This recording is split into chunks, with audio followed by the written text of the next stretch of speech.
नमस्कार प्यारे दोस्तों, आपके अपने चैनल पीएसएस वाणी में आप सभी का हार्दिक स्वागत है, अभिनंदन है। दोस्तों सीटेट के एग्जाम में जिन प्याजे से अक्सर प्रश्न पूछे जाते हैं, देखिए हर शिफ्ट में इनसे प्रश्न पूछे जा रहे हैं। इस उद्देश्य से हमने यह वीडियो बनाया है ताकि जिन बच्चों का नेक्स्ट टर्म में एग्जाम है, प्रश्न ना गलत हों, ठीक है। और आपने यह वीडियो देख लिया तो आपके जिन प्याजे से संबंधित एक भी प्रश्न एग्जाम में गलत नहीं होंगे, इसकी गारंटी हम लेते हैं। आप इस वीडियो पूरा जरूर देखिएगा। आइए देखते हैं। ठीक, जीन पियाजे दोस्तों ये स्विट्जरलैंड के निवासी थे। कहाँ के निवासी थे? स्विट्जरलैंड के। इन्होंने संज्ञानात्मक विकास का सिद्धांत दिया था, इसीलिए दोस्तों इनको विकासात्मक मनोविज्ञान का जनक भी कहा जाता है। इन्होंने यह परीक्षण खुद के बच्चों पर किया था। संज्ञानात्मक विकास का परीक्षण दोस्तों इन्होंने खुद के बच्चों पर किया। संज्ञान का मतलब होता है जो चीज़ें हम देख रहे हैं, ठीक है, जिनका ज्ञान हमें हो गया वो संज्ञान है। ठीक, इन्होंने बच्चों के बारे में बताया कि बच्चों का जो विकास होता है संज्ञान का, ठीक है ना, वो जैविक परिपक्वता, ठीक है, के साथ धारणा, मतलब इसका ये हुआ कि जैसे जैसे बच्चे बड़े होते चले जाते हैं, ठीक है, उनमें एक कंसेप्ट बनता है, एक धारणा बनती है। ठीक है, बच्चा जैसे बड़ा होता है वैसे ही उसमें जैविक परिपक्वता आती है और उसी के साथ उसकी धारणा बनती है एक नई। ठीक है, ऐसी बात इन्होंने बताई। सक्रिय ज्ञान निर्माता एवं स्वयं के सिद्धांत की रचना करते हैं। इन्होंने बच्चों के बारे में बताया कि बच्चे सक्रिय ज्ञान के सक्रिय निर्माता होते हैं, हम स्वयं के सिद्धांतों की रचना करते हैं। आपने देखा होगा बच्चे स्वयं से कुछ बनाने लगते हैं, है ना, स्वयं के सिद्धांत बना लेते हैं, आपने ये चीज़ देखी होगी। इसके बाद इन्होंने बताया जो एग्जाम में अक्सर पूछा जाता है कि जो बच्चों का चिंतन होता है, ठीक है, वयस्कों से, ठीक है ना, प्रकार में भिन्न होता है, मात्रा में नहीं। आपको बता दें, देखिए सब में भगवान ने दिमाग दिया है लेकिन सोचने का तरीका सबका अलग अलग होता है। ये चीज़ इन्होंने बताया कि बच्चों में सेम वही चीज़ होती है। ओके, इसके बाद इन्होंने बताया, ठीक, इनके देखिए इनके जो संज्ञानात्मक विकास के, ठीक है ना, कुछ कंसेप्ट हैं दोस्तों, आप इसको जान लीजिए तभी आप इनके सिद्धांत को समझ पाओगे अच्छे से। ठीक दोस्तों, इन्होंने पहले बताया अनुकूलन के बारे में। जो अनुकूलन होता है वो वातावरण के अनुसार अपने आप को ढाल लेना एक अनुकूलन है, आपको पता है ये बात। ठीक है, एडॉप्टेशन क्या है? वातावरण के अनुसार जब हम अपने आप को ढाल लेते हैं तो अनुकूलन है। अनुकूलन की दो प्रक्रियाएं हैं, यानी अनुकूलन में दो चीज़ें शामिल हैं आपकी, आत्मसातकरण, समायोजन। आत्मसातकरण का मतलब है दोस्तों जब हम पूर्व ज्ञान को नए ज्ञान के साथ जोड़ते हैं तो आत्मसातकरण है। जैसे बच्चा पहले कौवा को देखा दूसरे दिन कबूतर को देखता है तो वो कबूतर को भी कौवा समझता, क्यों? क्योंकि दोस्तों पहले से उसको ये पता है कि कौवे के दो पैर होते हैं और एक चोंच होती है, तो कबूतर को जब देखेगा तो उसके भी दो पैर और एक चोंच होती है, तो उसको भी वो कौवा ही समझता है। ठीक, वो पूर्व ज्ञान को नए ज्ञान के साथ जोड़ लिया, मतलब सिर्फ इतना जानता है, ठीक, उनमें अंतर नहीं कर पाता। समायोजन का मतलब होता है दोस्तों कि पूर्व ज्ञान में परिवर्तन करके वातावरण के साथ तालमेल बैठा लेना। मतलब जैसे उसने जाना था कि कौवा है, ठीक, लेकिन कौवे के में ये जान लिया कि कौवे के जो बोलने का तरीका और जो कबूतर दोनों में अंतर है, तो इसका मतलब ये हो गया उसने पूर्व ज्ञान में कुछ परिवर्तन कर लिया और इसके बाद ये जान लिया कि वो कबूतर है ये और ये कौवा है। ठीक, वो गाँव गाँव बोलता है और ये जो कबूतर ये दूसरे तरीके से बोलता है। तो ये सारी चीज़ें, गुटर गुँ बोलता है कबूतर, तो ये सारी चीज़ जब वो जान लेता है तो वो आपका समायोजन कर लिया, यानी पूर्व विज्ञान में परिवर्तन करके वातावरण के साथ तालमेल बैठा लेना ही आपका समायोजन होता है। ये आपको याद रखना है। अब इसके बाद इन्होंने बताया था अपने सिद्धांत में साम्य धारणा या संतुलन। साम्य धारणा का मतलब होता है उपरोक्त दोनों में संतुलन, मतलब ये आत्मसातकरण और समायोजन में जब हम संतुलन बैठा लेते हैं तो वो हो जाता है साम्य धारणा। अब दोस्तों, अब देखिए जो आपका संतुलन होता है यही होती है स्कीमा। स्कीमा क्या होती है आपको बता दें, स्कीमा के अंतर्गत आपका संतुलन शामिल होता है, आपको ये तथ्य याद रखना है। अब देखिए स्कीमा का मतलब ये है कि पूर्व ज्ञान के साथ नए ज्ञान को जोड़ते हुए एक धारणा बना लेना, ठीक, एक कंसेप्ट बन जाना। मतलब ये कि जैसे जो चीज़ें हमारे दिमाग में स्टोर हैं, जो चीज़ें हमारे दिमाग में पहले से बैठी हैं उसके अनुसार जब हम सोचते हैं चीज़ों को तो वो हो और मतलब जो है एक धारणा बना लेते हैं, ठीक, तो आपकी स्कीमा बन जाती है। तो स्कीमा में आपका संतुलन शामिल होगा और संतुलन में आपका, ठीक है, आपको पता है आत्मसातकरण संयोजन शामिल होगा और इन दोनों में आपका अनुकूलन शामिल होगा। तो मतलब ये समझ में आया आपको कि जो आपकी स्कीमा है, ठीक है ना, स्कीमा में आपका ठीक है, समायोजन शामिल है, समायोजन और आत्मसातकरण। तो आपकी दोनों चीज़ें याद रखना है, ठीक है। असंतुलन भी शामिल है। आगे बढ़ते हैं। अब एक स्कीम होती है जो अक्सर पूछा जाता है एग्जाम में, ठीक। स्कीम्स का मतलब क्या होता है? व्यवहारों का संगठित पैटर्न जिसे दोहराया जा सके। मतलब जैसे कि कोई बच्चा सुबह उठते ही पढ़ता है, कोई बच्चा सुबह उठते ही मोबाइल देखता है। तो जब हम डेली जो काम करते हैं वो आपका, ठीक है ना, एक संगठित पैटर्न हुआ, लेकिन बार बार करते हैं, वो दोहराते हैं हम उसको, तो वो स्कीमा हो गई। मतलब जैसे हम सुबह उठते ही हमारा काम है पढ़ना, तो इसका मतलब हमारी स्कीम्स है, ठीक है, वही स्कीम्स है, ओके। और जैसे हम मोबाइल देखते हैं डेली, हमारा वो काम है, तो इसका मतलब वो हो गई स्कीम, वो भी स्कीम हो गई। अब देखिए, इन्होंने जो अवस्थाएं दी थी संगठनात्मक विकास की, इससे प्रश्न पूछे जाते हैं आपके। संगठनात्मक विकास की 4 अवस्थाएं इन्होंने दी थी, ठीक है ना। ये एग्जाम में प्रश्न डायरेक्ट यहाँ से पूछा जाता है कि संगठनात्मक विकास की कितनी अवस्थाएं दी थी? 4 अवस्थाएं दी थी। इनके संगठनात्मक विकास की अवस्था का सिद्धांत भी कहा जाता है, ये भी तथ्य आपको याद रखना है। अब देखिए, जो पहली अवस्था थी दोस्तों इनकी संवेदी, ठीक है ना, संवेदी पेशी अवस्था, इंद्रिय गामक अवस्था। इसी अवस्था से पता चलता है दोस्तों इसके बारे में क्या होगा। इंद्रिय गामक अवस्था का मतलब ये होता है कि जब बच्चा इंद्रियों के माध्यम से सोचता है, समझता है चीज़ों को, तो वो इंद्रिय गामक अवस्था होती है 2 वर्ष, ये 0 से लेकर के 2 वर्ष तक होती है। आपको ये भी याद रखना है, 0 से 2 वर्ष तक की अवस्था होती है। आपको ये बिल्कुल दिमाग में बैठा लेना है। जब बच्चा इंद्रियों के माध्यम से सोचेगा तो बच्चे की उम्र होगी 0 से 2 वर्ष, यानी जन्म से 2 वर्ष की बात हो रही है यहाँ पर। ज्ञान इंद्रियों के माध्यम से आँख, नाक, कान, जीभ और स्किन के माध्यम से जब चीज़ों को बच्चा समझता, सोचता है, तो इसका मतलब ये है, सीखता है चीज़ों को, तो इसका मतलब है वो किस अवस्था में है? संवेदी पेशी इंद्रिय गामक अवस्था में है दोस्तों, ठीक है। यानी वो इंद्रियों के माध्यम से जब सोचने समझने लगता है, ठीक। जैसे कि उसको कोई चीज़ फील हुई, जैसे मतलब जो है, अब जैसे कि बच्चा ने गर्म चीज़ को छू लिया, तो वो समझ जाएगा ये चीज़ गर्म है, स्किन के माध्यम से सीख रहा चीज़ों को वो, ठीक। इस समय बच्चा स्किन के माध्यम, कान के माध्यम, आँख के माध्यम, ठीक है, जीभ के माध्यम से चीज़ों को सीखता है। ये आपको याद रखना है। इस समय बच्चे में वस्तु के स्थायित्व का गुण आ जाता है। देखिए, बहुत लोगों ने बताया होगा, बहुत यूट्यूब वीडियो में, कि मतलब जो है जो आपका इस वस्तु स्थायित्व का गुण है, आपका दूसरी अवस्था में ना, ये आपकी संवेदी पेशी अवस्था में है। ये आपको याद रखना। अब देखिए, हम आपको बताते हैं, इस समय जो बच्चा होता है दोस्तों, वो उसमें वस्तु का स्थायित्व आ जाता है। कैसे?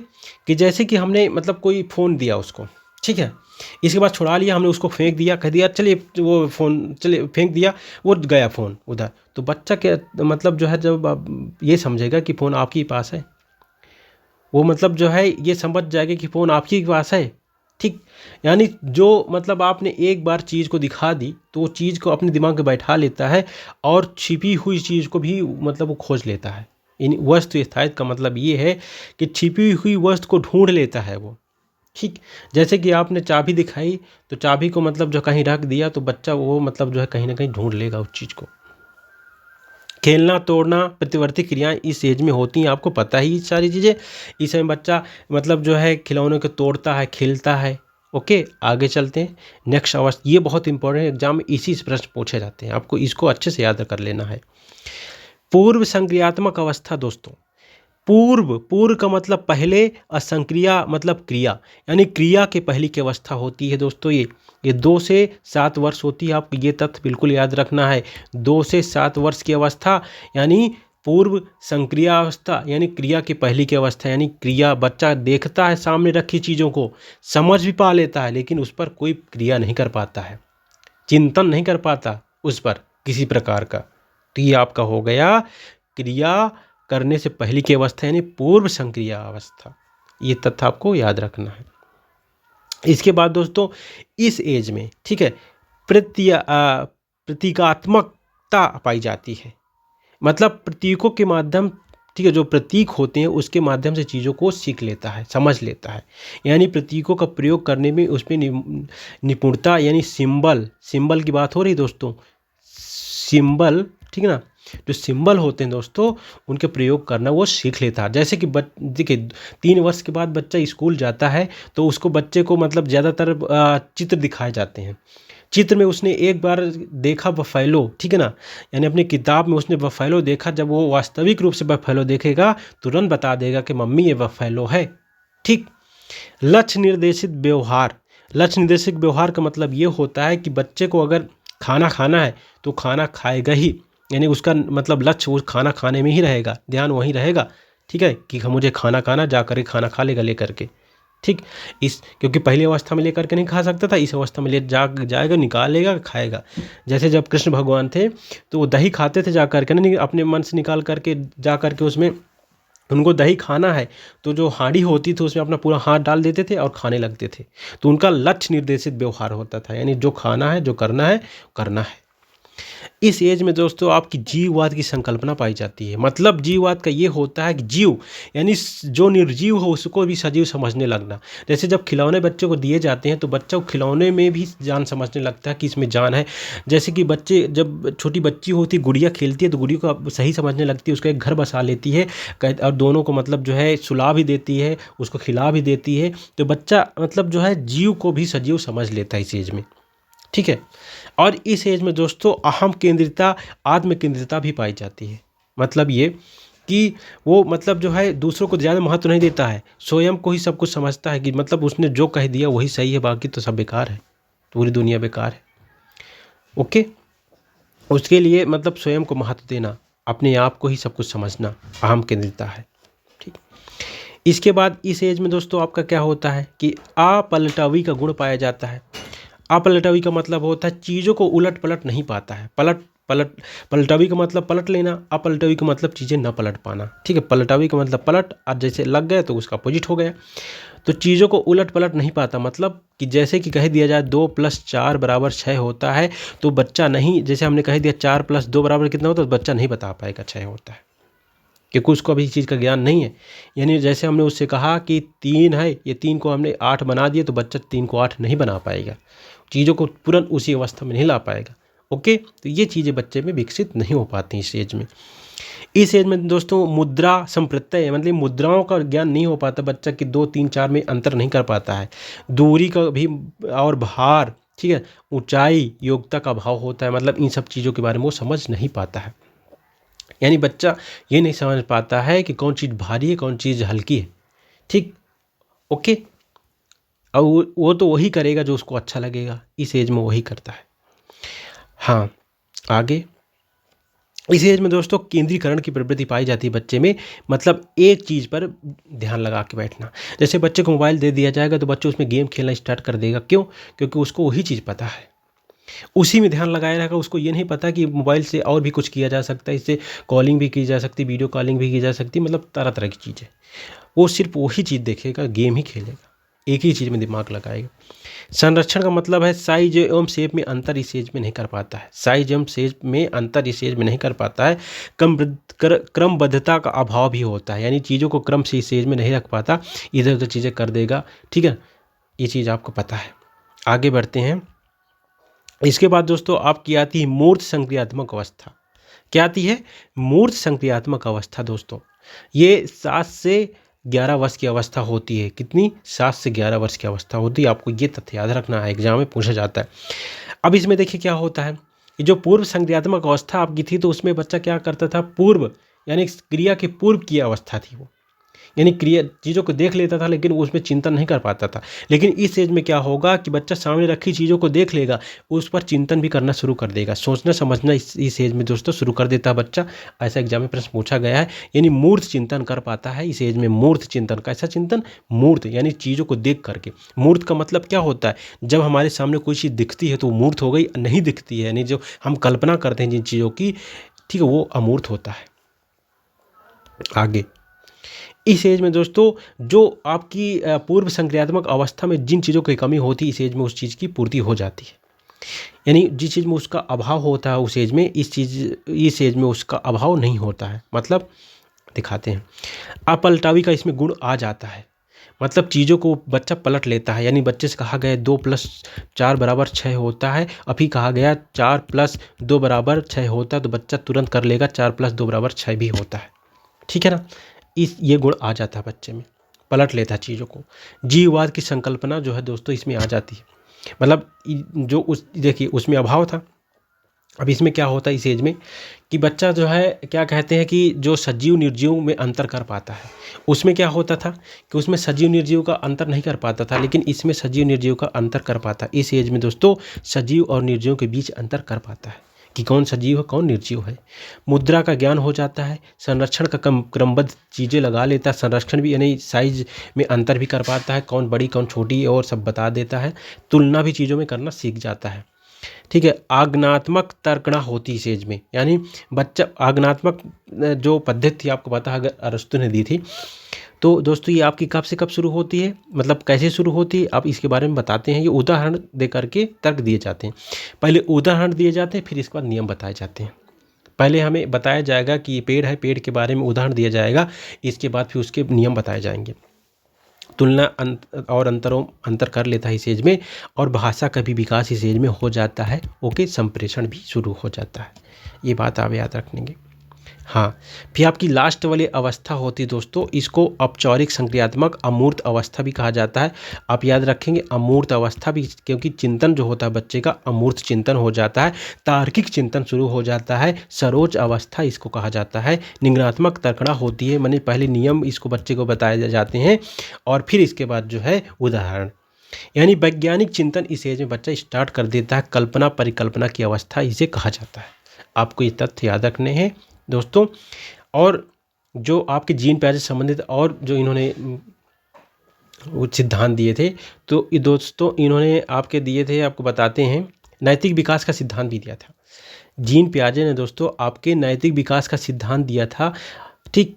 और दो सिद्धांत दिया था इन्होंने, ठीक। एक दिया था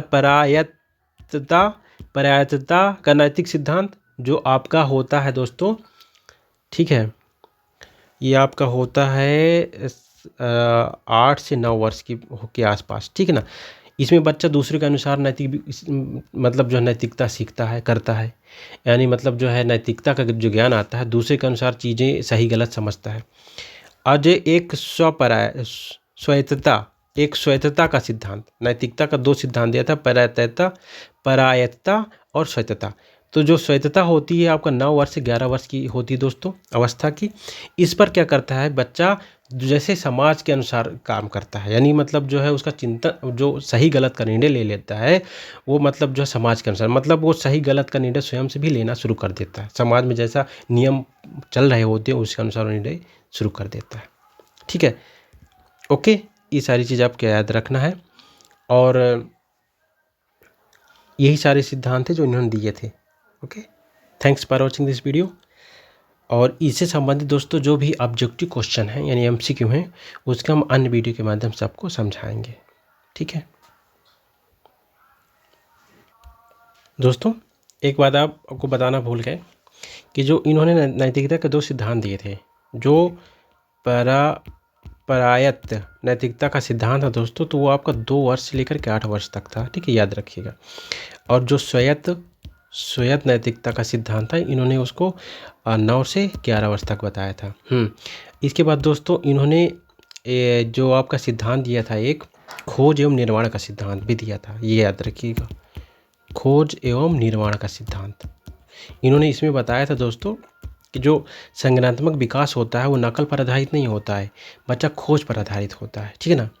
और जो है जैसे आपको हमने पहले ही बताया कि जैसे बच्चा बढ़ता चला जाता है, वैसे ही उसमें एक धारणा बनती चली जाती है, यानी बच्चा सक्रिय, ठीक है, ज्ञान के माध्यम से चीज़ों को सीखता है। इन्होंने ऐसी बात बताई थी, इसी में बताया था। और कार्य अर्जन का सिद्धांत भी इन्होंने दिया था, कार्य अर्जन का सिद्धांत, ये भी आपको याद रखना। दो अन्य सिद्धांत आपके, खोज निर्माण का सिद्धांत, कार्य अर्जन का सिद्धांत, और नैतिकता का सिद्धांत भी इन्होंने दिया। एक क्वेश्चन पूछा जाता है एग्जाम में कि नैतिकता का सिद्धांत कोहलबर्ग के अलावा किसने दिया, तो आपकी इन्हीं ने दिया था, जीन पियाजे ने। 2 प्रकार की नैतिकता बताई थी, ठीक है ना। कोहलबर्ग के आपने 3 स्तर बताए थे, ठीक है ना, उसके बारे में हम बताएंगे नेक्स्ट वीडियो में। Thanks for watching this video.